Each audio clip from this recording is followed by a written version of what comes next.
Disclaimer: ang sumusunod na kwento ay naglalaman ng mga kathang-isip lamang na elemento at nilayon para sa mga layunin ng entertainment lamang.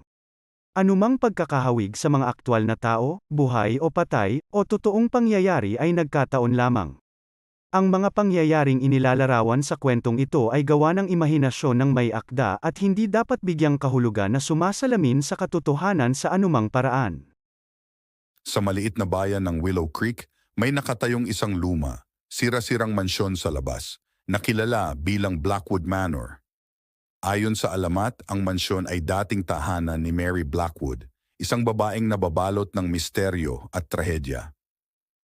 Ang mga taong bayan ay nagbulungan ng mga kwento tungkol sa kanyang hindi napapanahong pagkamatay, at ang sumpa na sinapit ng sinumang nangahas na bigkasin ang kanyang pangalan sa harap ng salamin, na tinatawag ang kanyang mapaghiganting espiritu, si Bloody Mary. Sa mga mausisa na mga teenager ng Willow Creek, mayroong isang pangahas na lumutang sa paligid tulad ng isang masamang fog upang ipatawag ang Bloody Mary sa kalaliman ng gabi. Ang pinakamatapang sa kanila ay magtitipon sa madilim na silid, napapalibutan ng mga kumikislap na kandila, at binibigkas ang kanyang pangalan ng 3 beses sa salamin.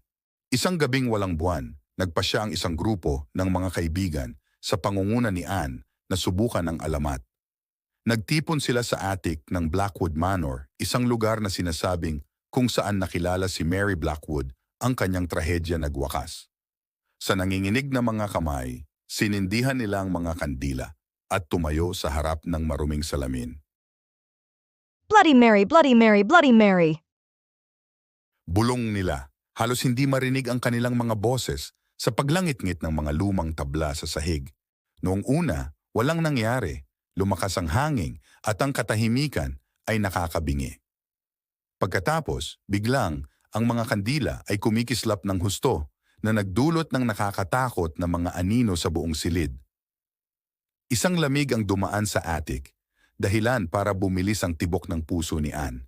At pagkatapos, nagpakita siya. Sa refleksyon ng salamin ay nakatayo ang isang babae, ang kanyang mga mata ay hungkag at ang kanyang mukha ay nalilito sa galit. Ito ay si Mary Blackwood. Ang kanyang makamulto na figura ay naliligo sa isang hindi makamundong glow. Ang mga kaibigan ni Anne ay napaatras sa takot, ngunit si Anne ay nakatayong naninigas. Hindi maalis ang kanyang mga mata mula sa aparisyon sa harap niya. Ang kaakit-akit na anyo ni Mary ay tila umabot sa salamin. Ang kanyang mga buto-buto na daliri ay kumakapit sa salamin na parang sinusubukang kumawala sa kanyang isinumpang kulungan. Sa isang nakakaiyak na hiyaw, napaatras si Anne, natumba ang mga kandila at ibinaon ang attic sa kadiliman. Sa sumunod na kaguluhan, ang magkakaibigan ay tumakas mula sa Blackwood Manor. Ang kanilang mga puso ay tumibok sa takot. Ngunit hindi napigilan ni Anne ang pakiramdam na nagising siya ng isang masamang bagay noong gabing iyon. Isang bagay na ngayon ay nakatago sa mga anino, naghihintay na maghiganti. Ngunit hindi napigilan ni Anne ang pakiramdam na nagising siya ng isang masamang bagay noong gabing iyon. Isang bagay na ngayon ay nakatago sa mga anino, naghihintay na maghiganti. Sinasabi ng ilan na si Anne ay nabaliw sa takot na kanyang nasaksihan ng multo ni Bloody Mary, na napahamak na gumala sa mga bulwagan ng Blackwood Manor. Salamat sa pagpapahintulot sa amin na akitin ang iyong imahinasyon, pakiligin ang iyong mga pandama, at dalhin ka sa mga mundong parehong hindi ka panipaniwala at nakakatakot.